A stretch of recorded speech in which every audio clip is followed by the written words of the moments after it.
What's up, guys? Welcome to part 3 of the Ultimus VII Hard Lane one-shot guide. This will take us all the way through to the final Ultimus boss node, so let's jump right into it. So we left off at node E8, Fury's Brotherhood of Mercenaries. I like to pivot back to the Mr. Sinister Emma Frost variant of that Shuri Yo-Yo Black Bolt base.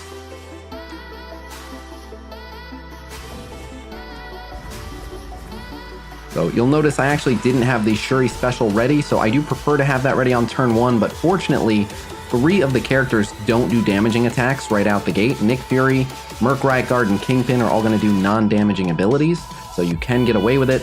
I want to take out that Merc Riot Guard right away because in addition to giving everyone defense up, which he'll be doing constantly if he's allowed to stay on the field, he's also going to taunt. I then go ahead and clone Sabretooth as he is a Marauder, and he's going to attack on all the non-damaging abilities that this team is going to do, which is mainly going to be Shuri and Mr. Sinister. So we go ahead and clear out the Fury summons with Sabretooth there. Tank that damage, which isn't too bad. We get Merc Riot Guard nice and low. We already have Nick Fury disrupted, so we don't have to worry about him spreading any important buffs to anyone. In fact, he can't even receive the buffs that Kingpin just gave out. So he goes ahead and uses his special to no avail. Go ahead and clear the debuffs from everyone with Emma Frost, get some good slows on quite a few of the characters like Nick Fury and Kingpin who are at low turn meter, and I continue whittling away at Sabretooth. Just a general good rule of thumb when you're doing a raid node is you want to try to get everyone kind of low, and then you can take people out, but that way it leaves people really low that you can take out almost immediately when the next wave drops. That way you're not dealing with too many people at once. So for the most part, this node is just a test of your ability to do that, which is to leave people low and make sure that you always have control over how many people are in the wave when new people drop down. So Kingpin has a ton of health, so just attacking him for the time being. Go ahead and put a heal block on Wolverine there, because otherwise he'll try to heal up now that we're attacking him. Sabretooth, as you can see, is also slowly healing up, and they just took out the clone Sabretooth, but that's fine. He served his purpose. So I decide at this point to take out Kingpin because I don't want Sabretooth to heal up too much, and this brings the next wave down. As soon as you see Magneto, you want to try to disable or prevent Magneto as soon as possible. So I do pivot and I try to take out Magneto. I do want to put some damage on Juggernaut, but I was counting on this Emma ultimate actually taking Magneto out, and it just so happened that I misgauged the amount of damage it would do ever so slightly, so I do end up eating the Magneto ultimate. Now fortunately, my team all had defense up, and Yo-Yo put offense down on Magneto, so a few people were able to avoid the blinds. But yeah, that was my mistake. I hit Juggernaut when I should have used that attack to hit Magneto, and that way the Emma ultimate would have finished him off, but that's okay. So yeah, just don't do that when you're doing your run, but it is something that we're able to recover from. So get kind of lucky with that Juggernaut ult there going after Emma, but it wouldn't have necessarily hit anyone vital regardless. Go ahead and fire off the Yo-Yo ultimate, which feeds energy to Black Bolt. I put the heal block on Sabretooth yet again. This time, however, we're going to go ahead and clone Merc Lieutenant. Merc Lieutenant is going to basically fill in the major buffs that we haven't had. We've had defense up from Shuri, and we've done all right with regen and immunity thanks to Mr. Sinister and Emma. But Merc Lieutenant is going to provide that speed up and that offense up, which otherwise I tend to look for in the Ultron variant. So having a pretty steady supply of defense up, speed up, offense up, not to mention he does some spot healing, he gives out some ability energy, so I get to fire off this offense up Black Bolt ultimate, and it just does a ton of damage. So like that, they're down to 4 people left on the field, now they're down to 3 people left on the field. It's not too bad. So at this point, it's just trying to conserve cooldowns for going into the next node. So I do fire the Shuri heal because I do want everyone topped off, especially in nodes this far into the raid. But other than that, I don't mind using that heal pretty much whenever it's available, because otherwise I have to use raid health recharges, and we're trying to avoid doing that. But Merc Lieutenant, of course, can use his cooldowns because he's not coming with us to the next node, unfortunately. I'd love to bring him along. And so now you've just got Juggernaut and Wolverine. There's the Yo-Yo basic that takes him out, and then we're just working on Wolverine, and we're pretty much done.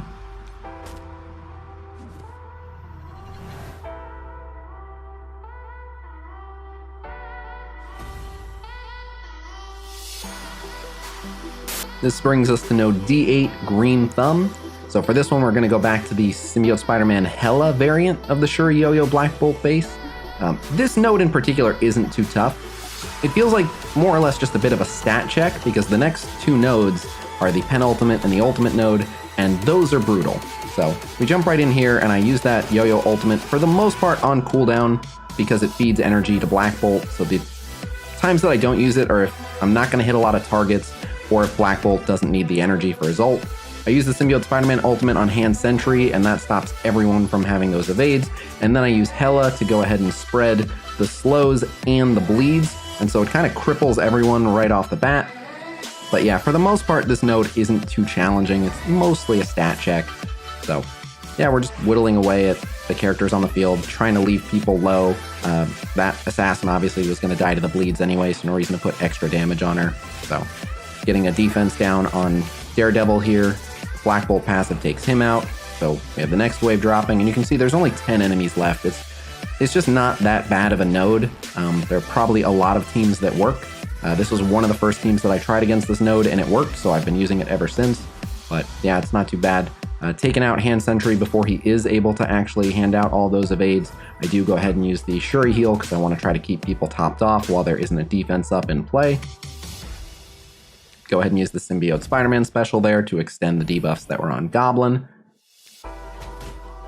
Go ahead and attack Venom because of all the characters on the field, Venom is the one that will actually heal himself. So want to take him out sooner rather than later if possible. I go ahead and use the Black Bolt basic on Green Goblin just because it removes that defense up. Speaking of defense ups, Shuri of course had the defense ups available for our team, so there they are. Continue to let Symbiote Spider-Man put some good damage on Goblin. Another Yo-Yo Ultimate, and that one was a little bit wasteful because Black Bolt did have his ult available, but that's okay. We still got decent value out of it because there's a lot of enemies on the field. So another Symbiote Spider-Man stun is available, so I do go ahead and use it on Goblin as he was about to take a turn, and it slows the other characters on the field, which makes them easy to deal with. And the final characters drop down, so now we're looking at the final 7 characters that are going to appear here. So I go ahead and disrupt Sentry because he's going to want to use his ultimate, and I don't have a stun ready for him, so I at least want to make sure that he's not getting any deflects or defense up or evades, because otherwise he'll be annoying. Before all those evades go out, I go ahead and use that Black Bolt ultimate. I get good value for it with how many enemies are on the field, and I'm pretty confident that I can get it back before the node is over. So that's why I made the decision to go ahead and use it then. Basically, it hit everyone on the field. So I go ahead and use the Hela Ultimate on Green Goblin. I'm not worried about her cooldowns because this is the last we're going to see of her in Ultimus VII for now. So yeah, I don't mind spreading all the debuffs. You get good value, you get the bleeds, you get the slows, you get the heal blocks on everyone. So yeah, 4 enemies remaining. I go ahead and use the Shuri basic so I can save that defense up on Shuri. Black Bolt takes out Venom, and Greg finishes him off.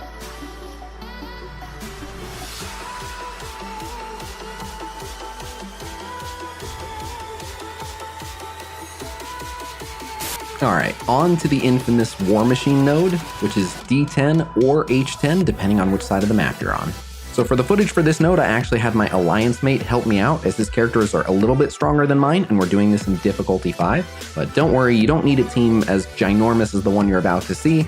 This is just for difficulty 5, which is literally the hardest raid content in the game. So for this node, he's going to be using Emma Frost, Shuri, Symbiote Spider-Man, and then Ebony Maw next to Thanos.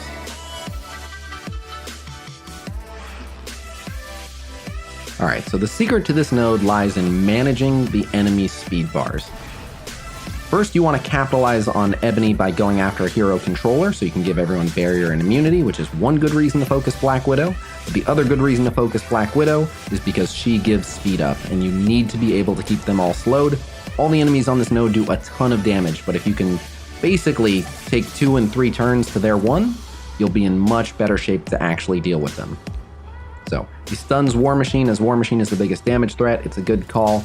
Uses that Emma ultimate, which takes Black Widow out of stealth, and he blinds the Kree Cyborg. The offense down Crossbones ultimate isn't too bad. Fires off the Shuri heal to keep everyone topped off, and then he goes ahead and uses that Ebony ultimate, which basically solidifies a bunch of slows on those characters. And again, it just makes sure everyone is absolutely topped off. And with how many people he's expecting to kill, he should be able to get the energy back to basically be able to use it again by the time there's another wave.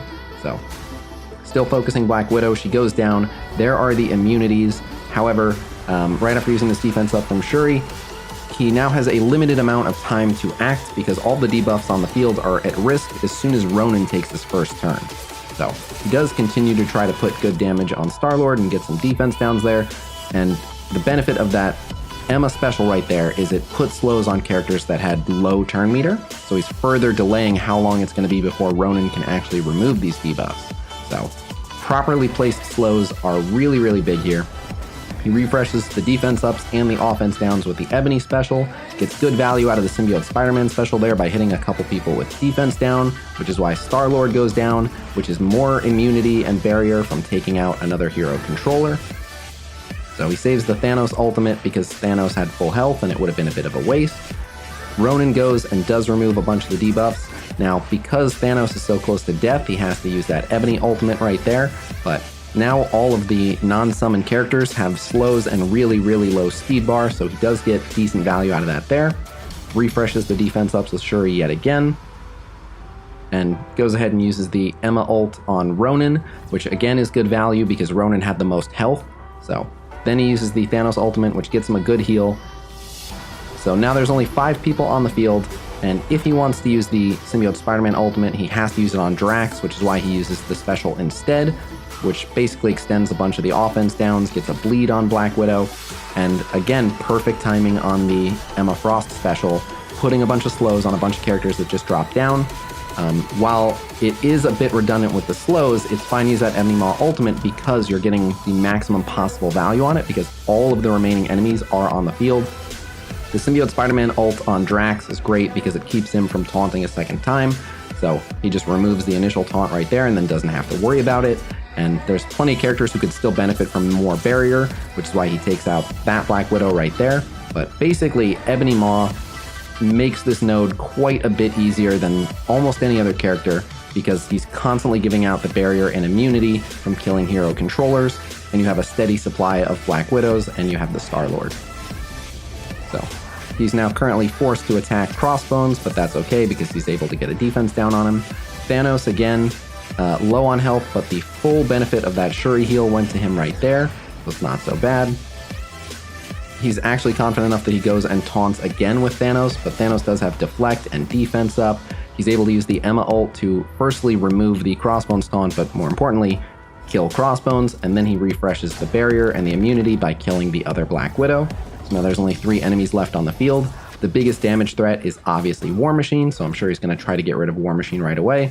Refreshes defense ups, uses the Thanos ultimate to heal him up, uses an an Emma basic rather, and then the Ebony ultimate to further drain them and keep them from taking turns. The Symbiote Spider-Man special takes out War Machine and extends all the debuffs on the Cyborg, and between those couple of basics, that Cyborg was already gone, but he uses the Symbiote Spider-Man basic for good measure, and then it's just a slow Drax, so he's just basically getting cooldowns back.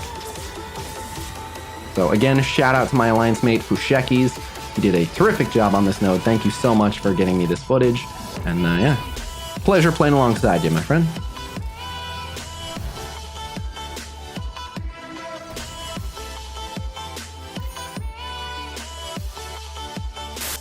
And this, of course, brings us to the final node in the Ultimus VII raid, F10, Shields Up. Alright, so I know this is a one-shot guide, however, this final boss is designed to be taken on by an entire strike team. 8 people are supposed to be able to attack this node. So having said that, I could not find any footage of any individual one-shotting this node in difficulty 5. It can be one-shot in lower difficulties, but specifically difficulty 5, I have not found anyone that can just do it in one clean shot. However, I did find you guys the next best thing. What is the next best thing, you ask? Well, that would be double tapping the node using no revives and no heals. So it does take 2 attacks, but no repeat characters, no revives, and a single individual is able to down the entire boss node. So that's pretty damn close. So shout out to Dope311 from Vengeance, Common Gods for getting me this footage. But yeah, if you want to be a big dick legend and be the hero of your alliance who single-handedly takes down the boss node, here's how you can do it in 2 shots and it won't cost you any heals. Now, I should mention that there's a lot of easier, more convenient ways to take down this node when you have 8 people attacking it. For example, you should have a ton of people who have their charged up storms, so they can just go in one after the other and set off massive AoEs. A bunch of people should still have their phoenixes available. Full Black Order teams should be able to go in and basically put big dents into the node. So this node in particular is not crazy problematic, as every single member of the strike team can help take it down. But if you feel like showing off, you can do this. For the first attack, Shield Security and Drax with Emma Frost, Loki, and Mystique. Shield Security and Drax are there to be distractions, and the other 3 are there because they have a very powerful tool for this node, Mind Control. So Drax eats the Korath ultimate and is gone immediately, but the Loki special forces them to take out one of their own. Captain Marvel is dead before she gets a turn. Then he uses the Mystique ultimate, which does a lot of damage to Korath, but he's not quite dead. Gamora goes and takes out everyone, but Emma is still left, and she uses her ultimate on Ultimus, so he gets hit really hard by 2 of his own before being taken out.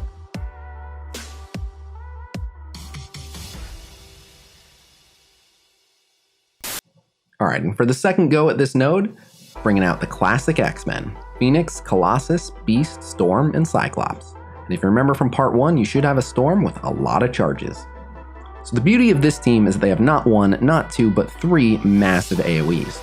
So uses the Phoenix special because the sooner you can get Dark Phoenix on the field, the better.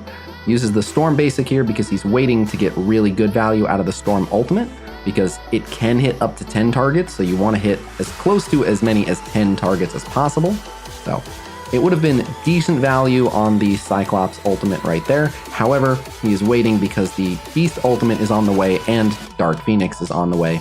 So Dark Phoenix is going to give him offense up and going to put some defense downs on some of the characters on the field, so it's much better value. So he holds the Storm ultimate because he knows he's about to use the Cyclops ultimate.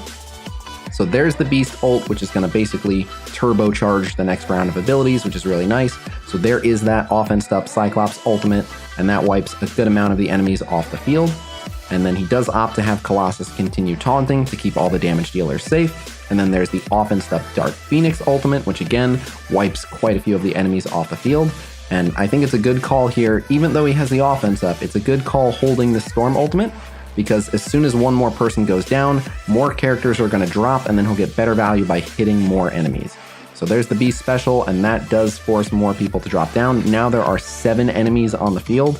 Falcon is a little out of position, so he goes ahead and uses that Phoenix basic there, and here is going to be the Storm ultimate on 7 of the remaining 10 enemies. So now they're down to 3, and they're all red health, so the final 3 drop down, and now there's just 5 in total. Good choice of target on that Beast basic, as it flips the positive effect that was on the Cyborg there. Actually, sorry, that's Royal Guard, but even so. The other Kree goes down, and now there are only 4 enemies remaining, and the Kree that's on the field is in bad shape, is immediately taken out. Now, I actually would have used the Colossus basic on Rocket to at least try to offense down him, but it's not a big deal. Having gotten this far, this node is all but done. So does go ahead and use the Storm special, which 2 of the 3 people were kind of low on turn meter, so he gets decent value out of those slows.